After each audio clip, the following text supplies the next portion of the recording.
Hello everyone, I'm Protyoy Bhandary. I'm from CSE department and I'm presenting my project which focuses on creating a user-friendly, Flutter-based blood donation app. The app is designed to address the challenges people face when trying to find blood donors quickly and reliably.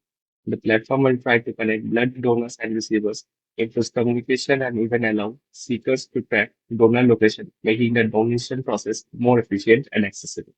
The problems we have identified with the solutions. The primary critical issue in the blood donation process is finding the correct donor at the correct time. Patient often struggles due to unavailable donor, especially during holidays or let's say faces issues when donor doesn't show up at the scheduled time. To solve this problem, I'm building a user-friendly application that makes it easier for seekers to find nearby donors. Our solution focuses on enhancing communication between donors and seekers, allowing seekers to track donor location in real time. This way, we ensure a reliable and efficient system to help people access blood donors quickly and conveniently anytime, anywhere they need. Next, the sitemap and workflow. Primarily, we have few pages which is marked in red, as you can see. We will first have an onboarding screen and then we will have the authentication process. After the user is authenticated, he will be redirected to the home page.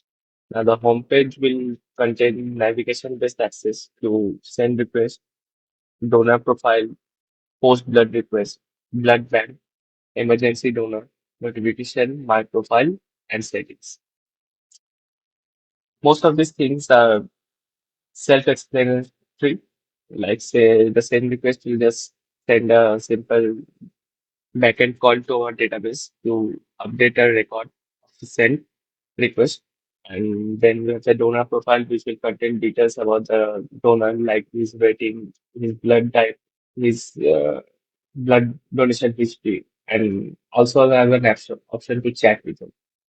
Next, we have the blood bank, which will contain the details. Same thing about like the donor, it will just contain the information about the blood bank.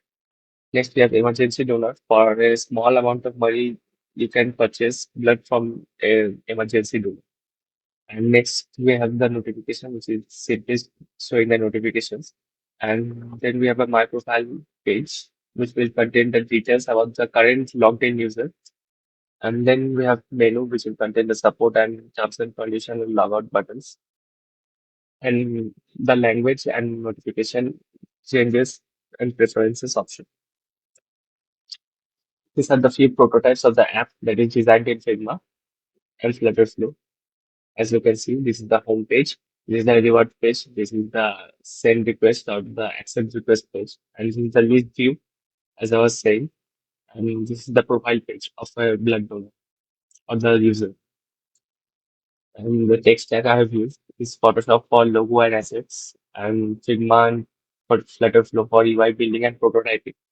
And for Flutter for the front end, for the backend and database, I can just use Flutter along with Firebase. And for miscellaneous purposes, I have somewhere used GitHub and iconstock for the icons.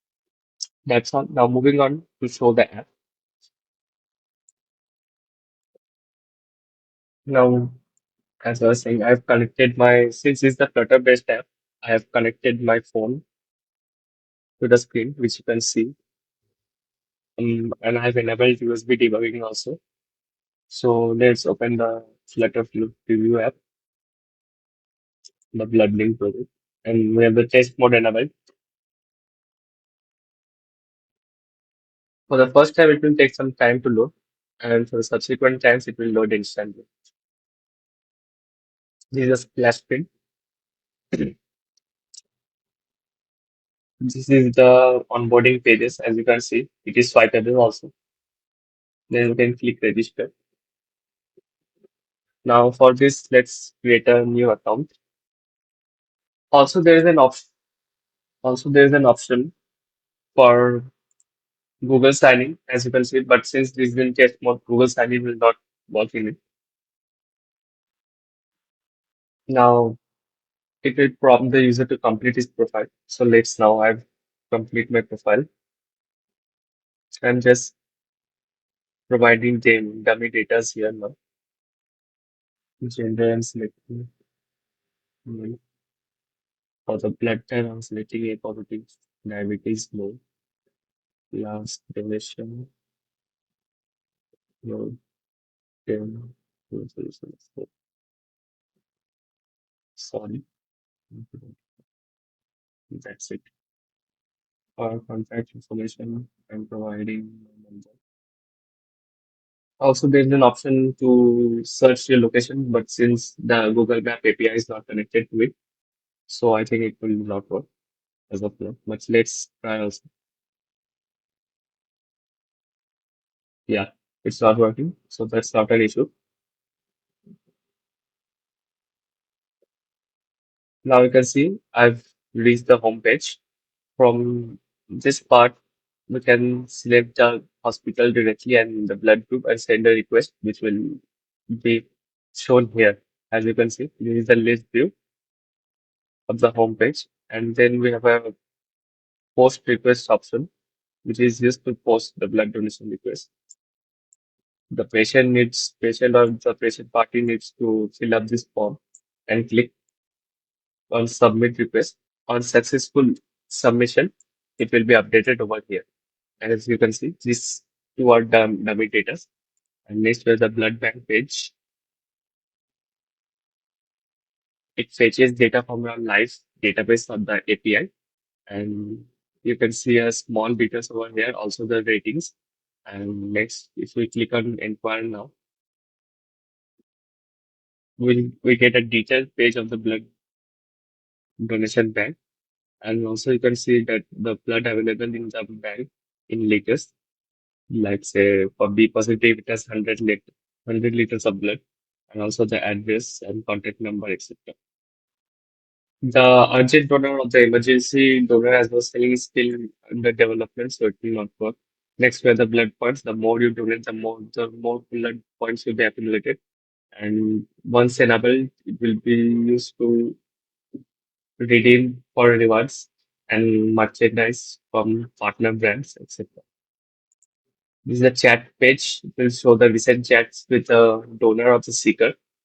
And next, where the profile page, this shows the profile.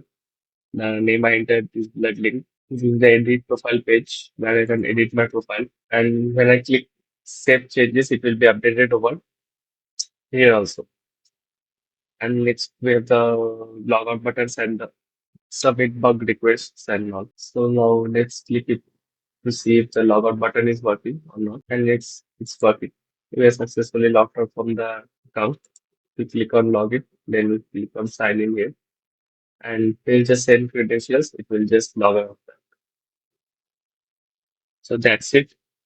The app is still currently under development, and the full app will be deployable in Play Store within 1 to 2 months. Thank you.